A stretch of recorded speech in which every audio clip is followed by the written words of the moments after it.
अस्सलाम वालेकुम नाज़रीन 92 तेज़ टीवी मैं तुहाडा अपना जवेद रहमानी। आज मैं रेडियो पाकिस्तान फैसलाबाद च मौजूद हाँ जिथे अज आज़ादी शो होने जा रहा जनाब। बहुत वधिया प्रोग्राम नशर होएगा इंशाअल्लाह। तो यह सब्ज़ादार है रेडियो पाकिस्तान फैसलाबाद का और मेन बिल्डिंग पहले तुहानूं दिखाती है। यह मेन टावर है जितों नशरियात आवाम तक पहुँचती है।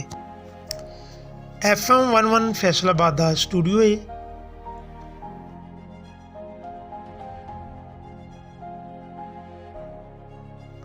नाजरीन थोड़ा जिहा अगे वधिए तो 93.4 का स्टूडियो है जितों सौतुल कुरान की नशियात आवाम तक पहुँचाई जाती है।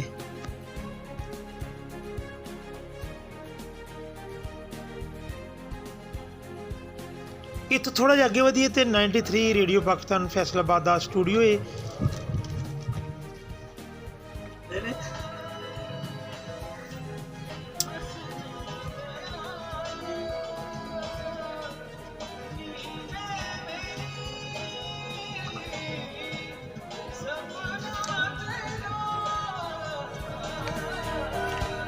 अभी 5 मिनट रहते हैं हमें ऑन एयर जाने में। आज़ादी शो होने जा रहा है माशाल्लाह आज रेडियो पाकिस्तान फैसलाबाद में। तो यहाँ मेरे साथ मंजूर हुसैन रज़ाबाद से भी तशरीफ़ फरमाया माशाल्लाह, वो भी मेरे साथ आए हुए हैं और बड़ी खुशी का इज़हार कर रहे हैं। क्या बात है जी।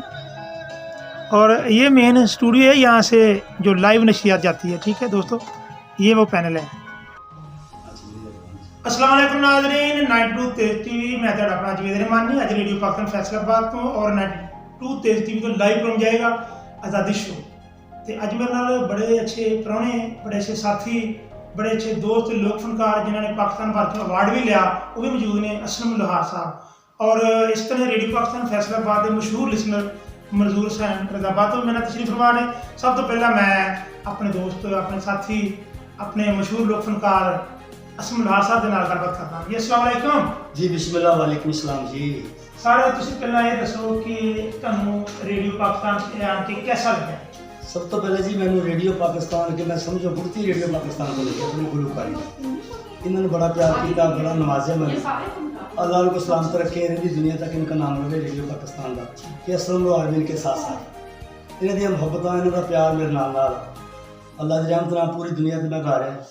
ਇਹਦਾ मतलब है कि तेरी और मेरी हाँ जी सोच है कि लगन है कि क्योंकि रेडियो पाकिस्तान फैसलाबाद की जो ओपनिंग हुई सी ना जी जी उस वक्त जवेद रहमानी 11 साल की उम्र सी और 15 सितंबर 1982 ਨੂੰ ਇੱਥੇ ਮੌਜੂਦ ਸੀ ਜਦੋਂ ਇਹ ਸਰਵਣੀ ਹੋਈ ਸੀ ਪਹਿਲੀ। बहुत अच्छे ਤੇ क्या बात। ਉਦੋਂ ਦੇ ਤੁਸੀਂ ਸੀ ਨੁਸਰਤ ਫਤਿਹ ਅਲੀ ਖਾਨ ਵੀ ਮੈਨੂੰ ਮਾਸ਼ਾਅੱਲਾ ਕਈ ਦਫਾ ਮੇਰੀ ਮੁਲਾਕਾਤ ਨਾਲ ਹੋ ਚੁੱਕੀ ਹੈ। जी, ਆਪਾਂ जी, ਨੂੰ जी, ਜਗ੍ਹਾ ਦਵੇ और मैं ਇੱਕ ਤੁਹਾਨੂੰ ਸਵਾਲ ਕਰਾਂਗਾ ਕਿ ਇੰਨਾ ਅਰਸਾ ਹੋ ਗਿਆ ਤੁਹਾਨੂੰ ਲੱਗਿਆ जी। ਨੂੰ ਕੋਈ 40 45 ਸਾਲ ਹੋ ਗਏ जी कभी गवर्नमेंट वालों हुकूमत पाकिस्तान वालों को अवार्ड वगैरह तो मिला? जी मैनू 2017 च सकाफत और पंजाब का अवार्ड मिले, कमाले फन अवार्ड मैनू अपने मिले हुकूमत नूं और मेरा वजीफा लगा जिहड़ा हुण तक मैनू मिल रहा। माशाअल्लाह। लोक विरसा मेला जिहड़ा इस्लामाबाद लगता वो मैं 22 साल तो कर रहा। बड़े डायरेक्टर जी जब तफैल न्याई साहब अल्लाह नूं जन्नत नसीब करे, कुरबान न्याई साहब जी जी वो मेरे उस्ताद मोहतरम से यार फलोहार साहब मेरे उस्ताद जी सी। मैं उन्होंने रिवायत को लैके चलिया इस लोक मूसीकी नूं अल्लाह ताला ने मैनू कामयाबी दी है। कुछ वे साहब तुहाडियां दुआवां चाहिए मेरे नाल। कुछ रेडियो पाकिस्तान दी इंडिया में 4 दफ़ा जाके हैं, चाइना जाके हैं, दुबई जाके हैं तो गवर्नमेंट के हर शोबे के चलते थोड़ी अपनी आवाज़ का जादू चुका है। ਇਹਦਾ मतलब है पाकिस्तान का नाम ऊंचा कर रहे जी इंशाअल्लाह ताला जिन्ने देर जिंदगी असीं पाकिस्तान का झंडा सर बुलंद रखांगे। जितने भी फनकार हैं लोग फनकार हर नूं चाहिए कि अपने मुल्क की तारीफ करे, अपने मुल्क का नाम रोशन करे। तो मैं तो अलहमदुलिल्लाह कि बैरून मुल्क जा जाकर पाकिस्तान का नाम रोशन किया और अपने रेडियो फैसलाबाद का नाम रोशन किया। बेशक बिल्कुल जी। रेडियो पाकिस्तान की बदौलत अज सारे इतने बैठे हैं क्योंकि मैं बहुत छोटा सी जो इसकी ओपनिंग हुई 15 सितंबर 1982 में और अलहमदुलिल्लाह कि रेडियो पाकिस्तान साड़ी पहचान है, साड़ी शान है। मैं बहुत एक बड़े अपना डायरेक्टर साहब नाल मेरी मुलाकात हुई तो उन्होंने पूछा कि जनाब तुसीं कित्थों आए जे? मैं जी फैसलाबाद उन्होंने की कर रहे जी? मैं मैं रेडियो पाकिस्तान का लिसनर हाँ। उनकी इन्नी अच्छी आवाज़ और इन्ना अच्छा अंदाज मैं सारा रेडियो पाकिस्तान में सीखा। और एक तेरे उस्ताद ने मैं जी मरहूम जफर नासिर साहब क्या बात। मैं मतलब नहीं सकता मैं उन्होंने जवाब ही नहीं, यकीन करो सानू इन्ना रिस्पॉन्स दिंदे, असीं बड़े खुश होंगे कि सानू इन्ना प्यार मुहब्बत पाउंदे आ और अल्लाह इस प्यार नूं सलामत रखे रहंदी दुनिया तक रहे साडा। बिल्कुल। तो इसी तरह मेरे साथ मंजूर हुसैन साहब है जी। अस्सलाम वालेकुम। वालेकुम सलाम। मंजूर हुसैन साहब तुसीं रेडियो पाकिस्तान फैसलाबाद के नाल अटैचमेंट की हुई है और बड़े अरसे तो तुसीं लिसनरशिप के नाम विच एक नाम पैदा किया है। तो कैसा लगा तुहानूं रेडियो पाकिस्तान ते आन के? बहुत अच्छा लगा रेडियो पाकिस्तान में आके और हमारा मुलाकात हुई है और बहुत अच्छा लगा। हमें बहुत बहुत शुक्रिया बिल्कुल जी। देखो 92 तेज टीवी और रेडियो पाकिस्तान एक ने अलहमदुलिल्लाह ऐसी रल के प्रोग्राम करांगे, जितने भी नाज़रीन जितने भी प्रोग्राम ने माशाल्लाह रल के ही करांगे, क्योंकि रेडियो पाकिस्तान साड़ी वो जगह है जिन्होंने मैं कहता ना कि टीचर ऑर्गेनाइजेशन रेडियो पाकिस्तान। मैं सारा कुछ इतों सीखा रेडियो पाकिस्तान है मैं कि जिथे पता नहीं कितनी दफ़ा बैठ के प्रोग्राम करने का मौका मिला, बैठे नाल अलहमदुलिल्लाह। और अज फिर मैंने शरफ हासिल होया रेडियो पाकिस्तान वालों जो कॉल आई कि जवेद साहब तुसीं आना है, जवेद रहमानी उस वेले हाजिर हो गया और असलम साहब फिदा गिलानी साहब सी अल्लाह जल्ल नसीब करे। क्या बात है फिदा गिलानी सकौदी नासफ ਜਦੋਂ ਬਾਹਰ ਸੇ ਸ਼ੋਅ ਹੁੰਦਾ ਸੀ ਸਟੇਜ ਲੱਗਦਾ 14 ਅਗਸਤ ਦੇ ਬਾਰੇ ਤੇ ਅਸਲਮ ਉਹ ਰਾਤ ਭੰਗੜੇ ਪਾਉਂਦੇ ਸੀ ਉਹਨਾਂ ਦੀਆਂ ਦੁਆਵਾਂ ਨਾਲ ਬੂਟਾ ਲੱਗਾ ਅਸਲਮ ਨੂੰ ਆ ਜਿਹੜਾ ਨਾ ਹੁਣ ਤੱਕ ਅੱਲਾ ਕੀਤਾ ਬੂਟਾ ਕਾਮਯਾਬ ਜਾ ਰਿਹਾ ਹੈ। ਤੁਹਾਡੀਆਂ ਦੁਆਵਾਂ ਰਹਿਮਾਨੀ ਸਾਹਿਬ ਫਿਦਾ ਗਿਲਾਨੀ ਮੇਰਾ ਬੜਾ ਪਿਆਰ ਕੀਤਾ। ਇਜਾਜ਼ ਕੈਸਰ ਅੱਲਾ ਜੱਲ ਸਾਡੇ ਮੁਲਕ ਦਾ ਸਰਮਾਇਆ ਠੀਕ ਹੈ ਨਾ, ਉਹਨੇ ਵੀ ਮੇਰੇ ਮਗਰ ਬੜੀ ਹੈਲਪ ਕੀਤੀ ਹੈ ਮੇਰੇ ਫਨ ਮਸੀਕੀ ਦੇ ਵਿੱਚ ਠੀਕ ਹੈ ਨਾ। ਉਹਨਾਂ ਕੇ ਤੂੰ ਲੋਹਾਰ ਹੀ ਗਾਉਣਾ ਹੋਰ ਗਾਣਾ ਕੋ ਤੂੰ ਲੋਹਾਰ ਨੂੰ ਅੱਗੇ ਲੈ ਕੇ ਆਉਣਾ ਤੂੰ ਅਲਹਮਦੁਲਿਲਾ ਆਲਮ ਲੋਹਾਰ ਦੇਖੋ ਮੈਂ ਗਾ ਰਿਹਾ ਤੇ ਪੂਰੀ ਦੁਨੀਆ ਮੈਨੂੰ ਲੈ ਕਰ ਰਹੀ ਹੈ ਇਸ ਵੇਲੇ ਬੇਸ਼ੱਕ। ਇਹ ਉਹਨਾਂ ਦੀਆਂ ਦੁਆਵਾਂ ਨਾਲ ਮੇਰੇ ਉਸਤਾਦ ਆਰਿਫ ਲੋਹਾਰ ਸਾਹਿਬ ਜਿੱਥੇ ਵੀ ਮਿਲਦੇ ਆ ਮੈਂ ਝੁੱਕ ਕੇ ਮਿਲਦਾ ਉਹਨਾਂ ਨੂੰ। ਸਕਾਫਤੀ ਅਵਾਰਡ ਵੀ ਮਿਲਿਆ ਮੈਨੂੰ, ਆਪਣੇ ਲੋਕ ਮਸੀਕੀ ਦਾ ਅਵਾਰਡ ਮੈਨੂੰ ਚੰਡੀਗੜ੍ਹ ਤੋਂ ਮਿਲਿਆ। ਇਹ ਵੀ ਮੇਰੇ ਵਾਸਤੇ ਬਹੁਤ ਬੜਾ ਬੜੀ ਗੱਲ ਹੈ। ਸਾਡੇ ਪਾਕਿਸਤਾਨ ਵਾਸਤੇ ਬੜੇ ਆਜ਼ਾਦ ਦੀ ਗੱਲ ਹੈ, ਦੇਸ਼ ਪੰਜਾਬ ਵਾਸਤੇ ਬੜੇ ਆਜ਼ਾਦ ਦੀ ਗੱਲ ਹੈ ਕਿ ਚੰਡੀਗੜ੍ਹ ਦੇ ਵਿੱਚੋਂ ਇੰਡੀਆ ਦੇ ਵਿੱਚੋਂ ਆਵਾਜ਼ ਲੈ ਕੇ ਆਏ ਨੇ ਲੋਹਾਰ ਸਾਹਿਬ। ਇਹ ਦੁਆਵਾਂ ਤੁਹਾਡੀਆਂ ਸਾਰੇ ਰੇਡੀਓ ਫੈਸਲਾਬਾਦ ਦੀਆਂ ਦੁਆਵਾਂ। ਅਲੀ ਭਾਈ ਮੇਰੇ ਮਾਸ਼ਾਅੱਲਾ ਬੜੇ ਕਾਬਲੇ ਇਤਰਾਮ ਨੇ, ਜਿੱਥੇ ਵੀ ਜਾਂਦੇ ਸਾਨੂੰ ਇਹ ਉਜਾਗਰ ਕਰਦੇ ਨੇ, ਸਾਡੀਆਂ ਤਸਵੀਰਾਂ ਨੈੱਟ ਤੇ ਛੱਡਦੇ ਨੇ, हर चीज़ सानू रूप देते हैं और प्यार मोहब्बत बढ़ते सकना। तो जो है वो अपनी मर्ज़ी से जो है वो शामिल करेगा तो बस्ते का वज़न बढ़ेगा। अब भी अगर आप जो निसाब हमने डेवलप किया है, गवर्नमेंट ऑफ पंजाब ने डेवलप किया है, हुकूमत पाकिस्तान ने डेवलप किया है, सिंगल नेशनल करिकुलम, हम उसको फॉलो करें। आप देखें कि इब्तिदा में जो है वो एक एक दो बुक्स हैं और वो इतना थोड़ा सा कोर्स है कि बच्चा पूरे साल के अंदर जो है वो 3-4 माह में ख़त्म कर लेता है और उसके बाद फिर उसकी रिवीजन उसमें महारत हासिल करता है, ठीक है, फीडबैक लिया जाता है। तो लेकिन ये कि जब आप प्राइवेट सेक्टर में जाएंगे तो वो क्योंकि आज़ाद है उन पर इतना चेक हो नहीं सकता। गवर्नमेंट की बहुत सारी मजबूरियाँ हैं कि वो तमाम स्कूलों को चेक नहीं कर सकते, क्योंकि हमारे पास 2200-2300 के करीब सरकारी स्कूल है फैसलाबाद के अंदर और फिर उसके बाद कुछ 6 से 7 हज़ार के करीब जो है वो प्राइवेट सेक्टर के स्कूल है। ये 9-10 हज़ार स्कूल को चेक करना जो है हुकूमत के बस में नहीं है, ये ज़रा काफ़ी मुश्किल है। और जब वालिदैन जो है वो उनकी भी ये ख्वाहिश होगी कि नहीं जी ये बुक जो आप पढ़ा रही हैं ठीक नहीं, हमने तो ऑक्सफोर्ड की पढ़नी है। जब आप ऑक्सफोर्ड को यानी प्रेफर करेंगे तो वो बुक्स के साथ एडिशन आ जाएगी। जब एडिशन आएगी तो उसका बैग का वज़न जो वो बढ़ेगा।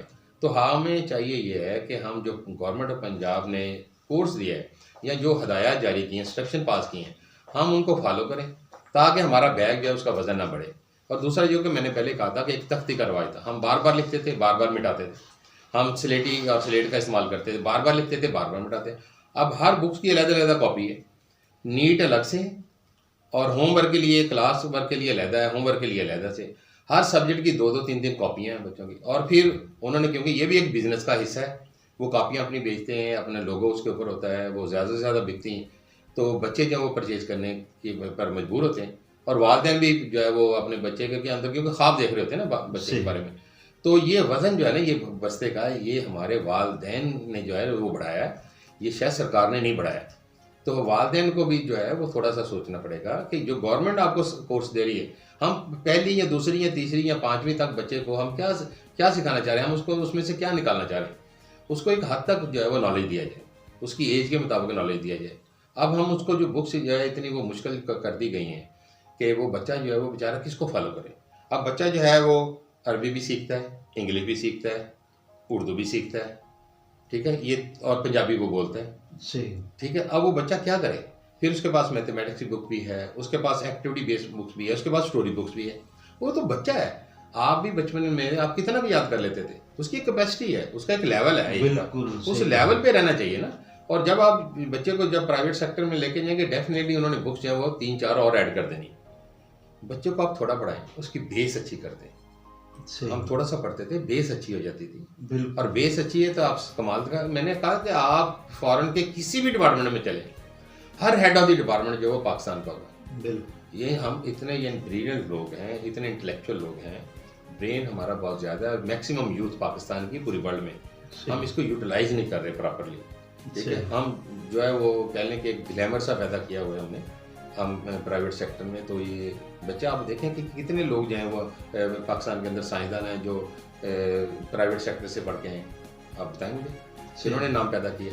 बिल्कुल। ये आप जब ऐसे लोग नज़र आएंगे जो मुल्क और कौम की खिदमत कर रहे हैं, वो आपको इसी तरह से गवर्नमेंट सेक्टर से नज़र आएंगे, उनकी मैक्सिमम तादाद होगी। सही। अच्छा सर, ये बताइएगा कि हमने बात की आपके तालीमी इदारों की जहाँ आप ज़ेर तालीम रहे, तो कोई असातिज़ा कराम आपको याद आते हैं या मुलाकात होती है आपकी, अगर वो हयात हैं तो इस तरह जिनसे आपने पढ़ा? देखिए जी, अगर आप सर्वे करें ना जी, तो आपको वही टीचर याद होगा जिसने आपको कुछ दिया। बेशक, इसमें कोई शक आपकी लाइफ में बेशुमार असातिज़ा हैं, ज़ाहिर बात, लेकिन आप उनके नाम तक नहीं याद करते। असल में उन्होंने अपना नाम याद करवाया नहीं। बिल्कुल सही। वो नाम याद कराने का तरीका ये है कि वो कुछ दे जाते हैं। सही। ठीक है जी। मुझे याद है कि मुझे अब तक जो याद है कि मेरे एक प्राइमरी में विलियम साहब होते थे, क्रिश्चियन टीचर। अच्छा। मैं उनका नाम नहीं भूला, इसलिए कि वो कमिटमेंट वाले लोग थे। सही। मैं उनको नहीं भूला और बाकियों को भूल गया। बिल्कुल ज़ाहिर बात है ठीक है जी, कि मैं- पीरियड से में बंदा भूल जाता है। इसी तरह से मुझे याद है कि हाशमी साहब थे हमारे मिडिल स्कूल में, अच्छा। और बाद में वो डिस्ट्रिक्ट एजुकेशन ऑफिसर भी हैं। बड़े नीट एंड क्लीन और बड़ी पर्सनैलिटी वाले लोग। हमें सही। इंग्लिश पढ़ाते थे और वो जो किताबत सिखाते थे, हमें अभी तक ये याद है। कियानी साहब होते थे, बड़े मेहनती होते थे। हम उनके लिए दुआ करते हैं, अल्लाह ताला उन दोनों को गिरी के रहमत करे। आमीन। ठीक है, वो लोग जिंदा तो नहीं, हम दुआ तो करे थे। मैं तो नमाज में, हर नमाज में अपने साजा और अपने तुलबा के बारे में भी दुआ करता हूँ। सही।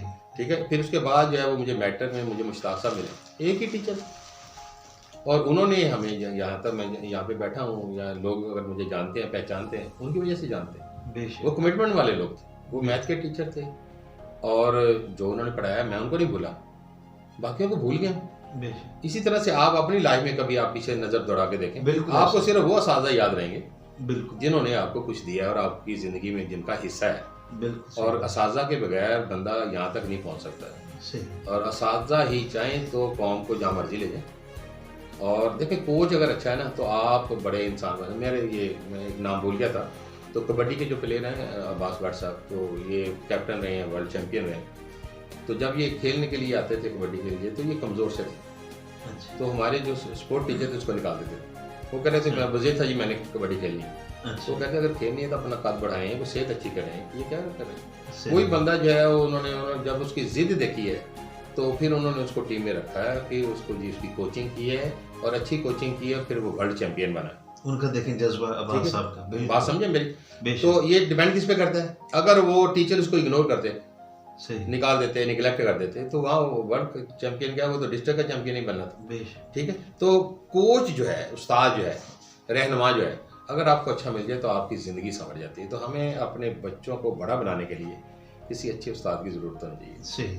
सर, ये सारा प्रोग्राम ना गो के एक पैगाम था। उस्ताद की जो बात है उसका हर हर्फ एक पैगाम ही होता है, इसमें कोई शक नहीं। लेकिन कोई बात जो इस मुख्तसर वक्त में रह गई हो और आप समझते हो कि वो ज़रूरी है, तो आप बताइए हमारे सुनने वालों को, और ख़ास तौर पे जो स्टूडेंट्स सुन रहे हैं तो उनको कोई पैगाम देना चाहें मैं तो ज़रूर। बाबा बूटे वाली ही बात करूँगा सही। कि बाबा बूटे ने बड़ा अच्छा पॉइंट दिया, लेकिन हमारी मजबूरियाँ हैं, मुआशरती मजबूरियाँ हैं, मुआशी मजबूरियाँ हैं कि हमें बच्चों को कम से कम जो है ना बोझ डालना चाहिए। बिल्कुल सही। उसको प्रेप से लेके, ठीक है। अब फिर दूसरी ये बात कि मैं क्योंकि गवर्नमेंट सेक्टर का बंदा, तो मुझे ये बात शायद नहीं कहनी चाहिए कि हम बच्चा जब उसकी उम्र खेलने की, कूदने की होती है, घर में जब वो उसने ग्रो करना होता है, हम उसको 2-3 साल की उम्र में हम स्कूल छोड़ाते हैं। सही। ये अच्छी बात नहीं है। ठीक है। हम बच्चे से 2-3 साल के बच्चे से हम क्या एक्सपेक्ट कर रहे हैं? सही। उसको अपनी जो है वो पहले हेल्थ, अपनी ग्रोथ, ठीक है ना, वालिदैन को चाहिए कि उसकी तरफ तवज्जो दे। जब उसकी एज आए पढ़ने की, फिर उसको पढ़ाने के लिए, या उसको पता हो मैं शौक से जा रहा हूँ। सही। ये ना कि बच्चा सोया हुआ स्कूल जा रहा है और सोया हुआ आ रहा है, और वहाँ पे जो है उसको केयर टेकर जो है उसकी केयर कर रही है।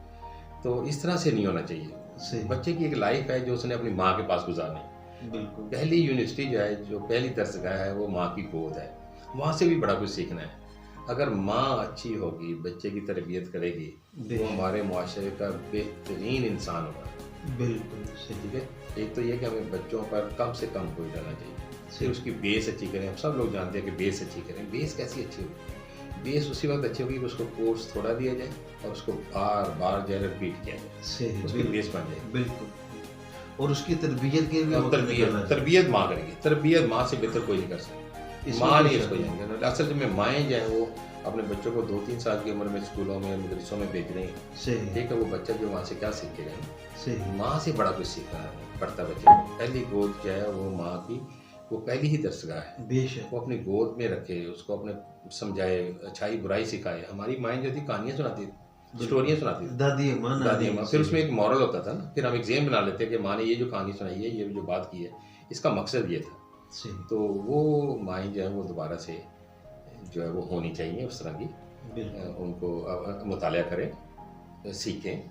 सही हमारी हिस्ट्री बहुत अच्छी है इस्लाम की, बेशक उनकी जो हिस्ट्री जो है उसको फॉलो करें, फिर बच्चों को कन्वे करें, बच्चों के अंदर इंटरेस्ट डेवलप होगा। और जैसे आजकल सर एक रिवाज आप इसको कह लें कि चल गया कि मोबाइल में जो मुख्तलिफ चैनल्स हैं उसमें जो कहानियाँ हैं उस पर डिपेंड किया जाता है, लेकिन जो माँ की आवाज़ में और माँ की ज़ुबान में और माँ की ममता में जो कहानी होती है उसकी तासीर कोई चैनल नहीं ले सकता। मैं तो चाहे वहाँ से माँ सुन ले। यही बात भी करना चाह रहा हूँ कि हमारे बहुत सारे दोस्त जो CSP हैं, जी जब उनसे हमने पूछा ना, ये आपने जब CSP बने, ये CSS किया है, तो ये कैसे जो है ये इंटरेस्ट डेवलप हुआ? तो कहते हैं कि जब हम रात को स्टडी करते थे हम रेडियो सुना करते थे। अच्छा पहले इल्म लोग आया करते थे रेडियो के बेशक ऊपर ना। बेशक बेशक अब आपने देखने की चेंज है, बिल्कुल हमारे यानी जो लोग आए हैं अब वो उतने अहले इल्म लोग नहीं हैं। बेशक अब आप देखें कि हमारे जो प्रोग्राम जो कर रहे होते हैं लोग, सही मेल फीमेल, और उनकी बिल्कुल गुफ्तगू जो सही है बात वो है। आप सुने, बिल्कुल ठीक है, तो हम उनसे सुन के तो हम सीखते थे। बेशक अब हमें और कभी रेडियो कभी का- लगता है कि हमें इनको सिखाना पड़ेगा। बिल्कुल जो कि रेडियो कौन सी का गुफ्तगू तलफ़ुज़ करनी है। हाँ। जो रेडियो का तलफ़ुज़ है वो एक सनद के दर्जा सनद रखती, बिल्कुल रखती। दर्जा था कि जो यहाँ लफ्ज़ बोला जाता है वो बिल्कुल उसकी जो सेहत है वो ठीक है, जिसे हम सेहत लफ्ज़ी कहते हैं, जी जी। वो बिल्कुल दुरुस्त है और ये एक म्यार था। मेरे कि जो मेज़बान का तलफ़ुज़ है वो एक म्यार था। मेरे एक दोस्त हैं, सीनियर ब्यूरोक्रेट, अभी रिटायर हुए, पंजाब के सीनियर मोहते, तो वो ये कहते थे कि मैं अपनी इस्लाह जो थी वो रेडियो से किया करता था।